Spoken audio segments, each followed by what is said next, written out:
वाले जींद जाएं और जींद के अंदर अगर एक ईंट भी सरकार ने लगाई हो, अगर जींद की गलियों के अंदर, सड़कों के अंदर अगर नदियां नाले नहीं चल रहे हो, जींद की ऐसी दुर्दशा ना हो, तो बड़ौदा वाले सोचें कि भाई सरकार के साथ जाने का फायदा है। अगर इनकी सरकार ने में काम सबूत ये है कि जो सरकार के मंत्री थे सारे, चाहे वो इसराना से हो अपने, चाहे वो सोनी, उसका रिपोर्ट कार्ड उनके हल्के के लोगों से आप जाके पूछो।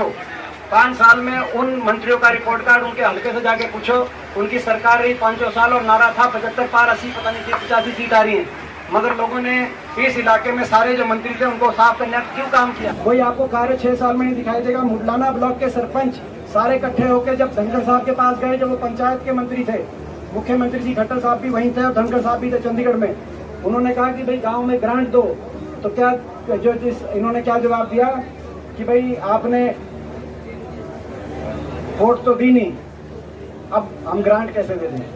तो 6 साल बहुत होते हैं, 6.5 साल से सेंटर की सरकार है, आपने काम तो किया नहीं, अब आप वोट कैसे मांगने आ रहे हो? बीजेपी तो और भी अभी तो शुरुआत है, अभी तो आप और अपना क्या कारण है कि चार छोटे अस्पताल, गांव लेवल के अस्पताल जैसे मुडलाना वाला है, CHC PHC 4 अस्पताल है, जागसी, इन अस्पतालों में अभी तक स्टाफ भी पूरा नहीं कर पाई है। और नया अस्पताल तो बनाना दूर की बात, मैं बड़े अस्पताल की बात नहीं कर रहा, जो पूरे प्रदेश में एक सबसे बड़ा अस्पताल बनाने की बात आई है इस इलाके में, मैं तो गांव के अस्पताल की बात कर रहा हूँ। 4 अस्पताल बने हमारे समय में, इनके समय एक कोई अस्पताल छोड़ो, कोई छोटी डिस्पेंसरी भी अगर बनी हो, हम ये कहें कि भाई इन्होंने जो है कुछ किया है, मगर कुछ किया ही नहीं। और उसके बाद जो है प्रश्न पूछ रहे हैं अच्छा क्या कारण है? भारतीय रेल से अभी एक बार भारतीय रेल से इस हल्के को जोड़ने के लिए दिल्ली ताकि सीधा जाए, आज जो है जींद, गोहाना और सोनीपत सीधा दिल्ली रेल की लाइन मैंने मंजूर कराने का काम किया लड़ाई लड़कर, और जिसमें जो है अपना प्रदेश सरकार ने आधा पैसा प्रदेश सरकार ने दिया ताकि गोहाना सीधा जुड़े। और क्या कारण है? उस रेल की लाइन के साथ जो रेल कोच फैक्ट्री मंजूर कराई थी बड़ी मेहनत से, क्या कारण है कि इन्होंने नया छोड़ दो, रेल कोच फैक्ट्री पे भी अगर काम ये शुरू करा देते। मैं इसीलिए कह रहा हूँ आप लोग जागरूक लोग हो, रेल कोच फैक्ट्री के लिए ऐसी फैक्ट्री थी, इस पूरे इलाके के अंदर आने वाले भविष्य में रोजगार के लिए एक बहुत बड़ा हमें स्रोत मिलता, मगर जो है इन्होंने कुछ किया नहीं, इसीलिए लोग तैयार बैठे हैं और इनको जो है चुनाव के अंदर। सवाल मेरा है कि बनवासा और नाना गांव में पानी की समस्या है, वो आपके कार्यकाल के दौरान भी थी? हर वर्ष पिछले 3 वर्षों से 4 वर्षों से हर वर्ष जब भी बनवासा और नाना में पानी की समस्या आती है, मैं आके उस बात को मैंने गहराई से समझा है।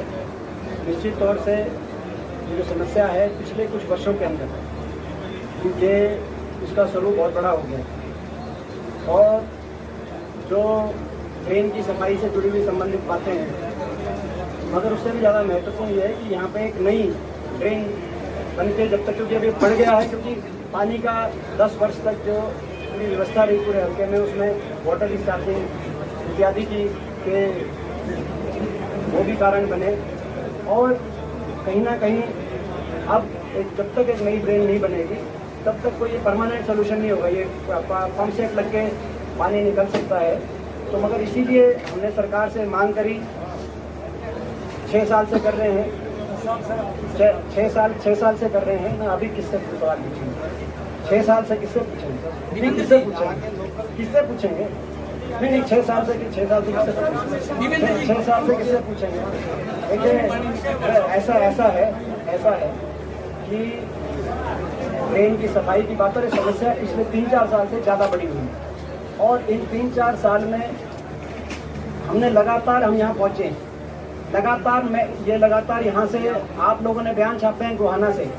दुख की बात यह है, मैं नहीं कहता कुछ 6 साल में काम नहीं हुआ, सरकार का कोई नुमाइंदा वहाँ पहुँचा नहीं 6 साल में, ये भी नहीं कहता, मगर ये जो पिछले 3-4 साल से हम हर बार जाके पूरा अपना प्रेस के माध्यम से आप लोगों का धन्यवाद, खबर आती है तो किसी ने ये भी नहीं कहा कि हाँ ये उठा रहे हैं बात, इस पर ध्यान देंगे। 1 पैसे का मुआवजे का घोषणा नहीं, इस साल करा दो आप घोषणा, आप इस साल तो हम कह रहे हैं सरकार है भाई, इलेक्शन चल रहा है, आप उनके अगर किसानों का दर्द है तो आप अभी घोषणा करा दो।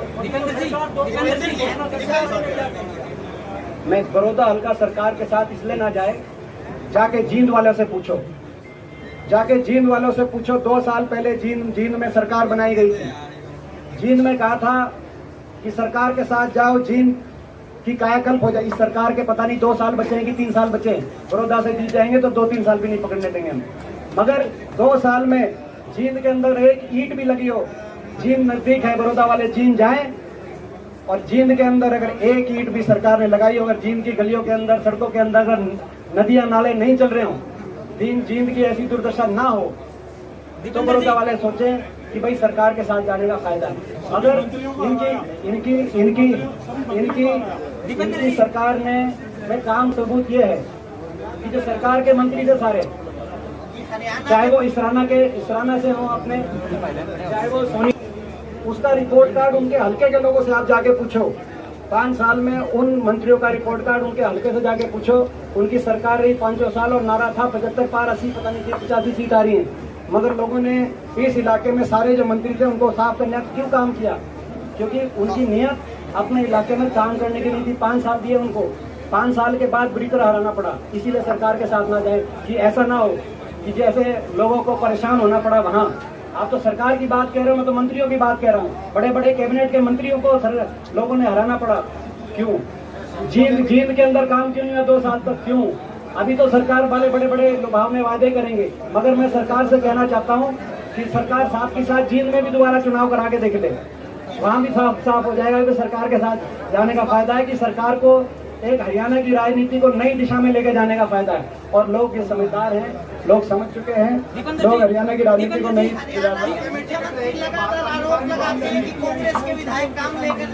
और दूसरी बात आई है, ये जो 3 अध्यादेश है, ये भी एक कारण है कि भाई सरकार के साथ क्यों ना जाए।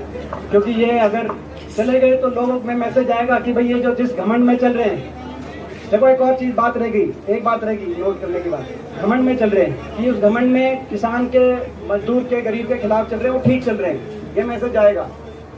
और हरियाणा का और हमारे इलाके का बहुत नुकसान होगा आने वाले समय में। आपने देखा होगा 2 बयान आए, एक तो मुख्यमंत्री जी का बयान आया कि भाई काम चाहिए तो, जो आपने सवाल पूछा था, तो MLA दो है, MLA होगा तो देखेंगे काम। ये एक स्वाभिमान पे चोट की बात है इस इलाके के। राज धर्म में हल्के हल्के में फर्क नहीं होना चाहिए था। 6 साल तक जो आपने मुंह उठा के नहीं देखा हल्के की तरफ, वो बात नहीं होगी। दूसरा बयान आया, एक मंत्री का बयान आया, एक मंत्री जी का बयान आया कि भाई 1 सीट से फर्क नहीं पड़ता। आपको फर्क ही नहीं पड़ रहा, अगर आपको दर्द ही नहीं है 1 सीट का, अगर आपको फर्क ही नहीं पड़ता 1 सीट से, हमें तो फर्क पड़ता है, बड़ौदा वालों को तो फर्क पड़ता है। हमारे लिए तो जो है बड़ौदा के 36 बिरादरी के जो लोग हैं, इनसे बढ़कर कोई बात नहीं। आप कह रहे हो हमें 1 सीट से फर्क ही नहीं पड़ता, सरकार तो स्थायी है, तो क्या 1 सीट से क्या कैलकुलेट करके आप बात करेंगे? तो ये इनके लिए 1 सीट का फर्क ना फर्क, ये सरकार स्थायी है कि नहीं स्थायी उस हिसाब से देख सकते हैं। मगर हमारे लिए बड़ौदा हल्के के जो सुख दुख है उससे हमें फर्क पड़ता है। और वो जवाब वही है, वो वही चीज, उसी चीज को काट के कि भाई कौन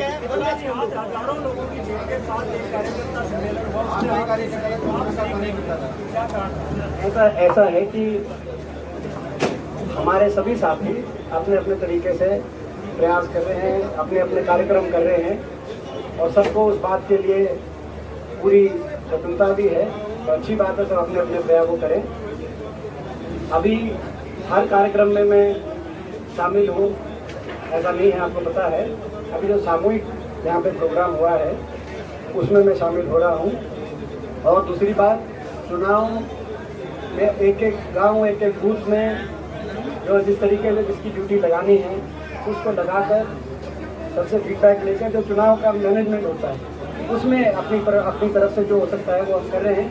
तो हम भी अपने प्रयास कर रहे हैं, सभी साथी भी अपने प्रयास कर रहे हैं, और सबको उस बात की स्वतंत्रता भी है और अच्छी बात है, सब अपने प्रयास करें।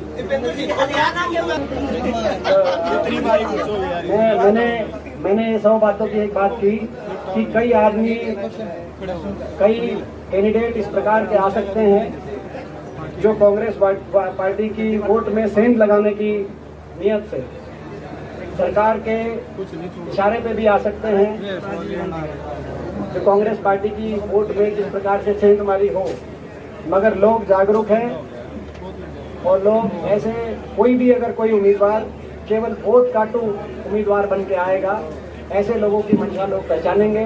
मुझे विश्वास है कि लोग उसे किसी ऐसे व्यक्ति पर आरोप लगाना जो अपनी सफाई देने के लिए जो स्वस्थ नहीं आ पाए, ये हमारे देश की संस्कृति में, हमारे देश की परंपराओं में ये कोई अच्छी बात नहीं। मगर मैं उन पर यह भी बात कह सकता हूँ कि ना सिर्फ श्री कृष्ण हुड्डा जी ने, मैं एक उदाहरण देता हूँ, बाकी एक एक प्रोजेक्ट की बात बताते हैं, ट्रेन की बात बताता हूँ। पिछले 4 साल से तो मैं भी आवाज़ उठाता हूँ, मैं MP हूँ। रेल कोच फैक्ट्री की पिछले 6 साल से आवाज़ उठा रहा हूँ।